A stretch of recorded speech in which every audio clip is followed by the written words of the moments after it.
আসসালামু আলাইকুম, সবাই কেমন আছেন? আশা করি সবাই ভালো আছেন। আমি ইমরান আছি মধ্যপ্রাচ্যের ছোট্ট একটি দেশ কাতার থেকে।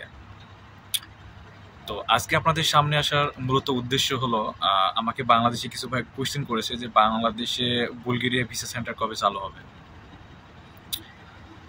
তো আজকের ভিডিওতে আপনাদের মাঝে শেয়ার করব যে আসলে বাংলাদেশে আপনারা আদৌ বুলগেরিয়া ওয়ার্ক পারমিট সাবমিট করতে পারবেন কিনা। তো ভিডিও শুরু করার আগে যারা আমার চ্যানেলে নতুন নতুন নতুন ইনফরমেশন পাওয়ার জন্য চ্যানেলটিকে সাবস্ক্রাইব করতে পারেন। তো ভিডিও শুরুতে আমি আপনাদের কিছু কথা বলে নিই ভাই। আপনারা জানেন বর্তমানে ইউরোপ কিন্তু বাংলাদেশিদের জন্য দিনে দিনে অনেক কঠিন হয়ে যাচ্ছে। কারণ কি জানেন?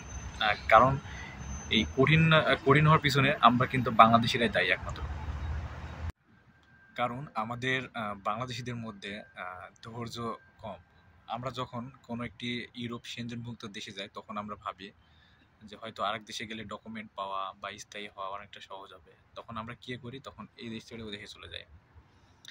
এ থেকে কিন্তু আজকে আমাদের বাংলাদেশিদের জন্য ইউরোপ ভিসা পাওয়া দিনে দিনে কঠিন হয়ে যাচ্ছে শুধুমাত্র এই কারণে।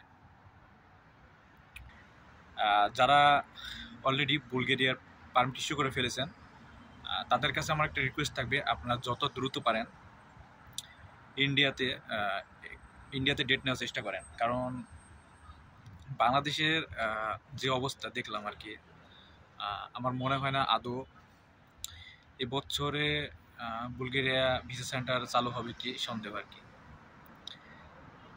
তো আপনারা জানেন ইতিমধ্যে ক্রোয়েশিয়া কিন্তু অলরেডি বাংলাদেশিদের অনেক ভিসা রিজেক্ট করছে। আপনারা জানেন ইতিমধ্যে বাংলাদেশিদের মধ্যে কিন্তু অনেক সমস্যা দেখা দিয়েছে শুধুমাত্র এই কারণে। তো আদৌ বুলগেরিয়া ভিসা সেন্টার চালু হবে কি এটা কেউ বলতে পারছে না, এটা অনিশ্চিত। তবে বর্তমানে ট্যুরিস্ট ভিসা যারা যেতে চান তারা অবশ্যই চাইলে ওখানে ফাইল সাবমিট করতে পারেন ভিএফএস এ। তো আপনারা কেউ আমি আপনাদের বলে রাখি, আপনারা কেউ অ্যাম্বাসির আশায় কবে ভিসা সেন্টার চালু হবে এই আশায় কেউ বসে থাকবেন না। এতে কিন্তু আপনার পারমিটের মেয়াদ এক্সপায়ার হয়ে যাবে, তখন কিন্তু আপনি ঝামেলা করতে পারেন। তাই আপনারা অতি দ্রুত চেষ্টা করেন ইন্ডিয়াতে ডেট নেওয়ার জন্য।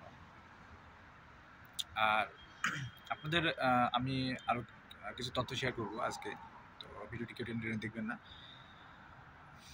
তো আপনারা বাংলাদেশ থেকে কিন্তু ইউরোপ যাওয়ার জন্য যারা ট্রাই করতেছেন আমি বলে রাখি, আপনারা কিন্তু অত্যন্ত হাতে 2 বছর সময় রাখবেন। কারণ আপনারা জানেন বাংলাদেশিদের কিন্তু অন্যান্য অ্যানাদের যে কান্ট্রিগুলো আছে এগুলো কিন্তু অনেকটা একটু লাইক করেন, কারণ আমরা বাংলাদেশিদের মধ্যে ধৈর্য নেই আর কি।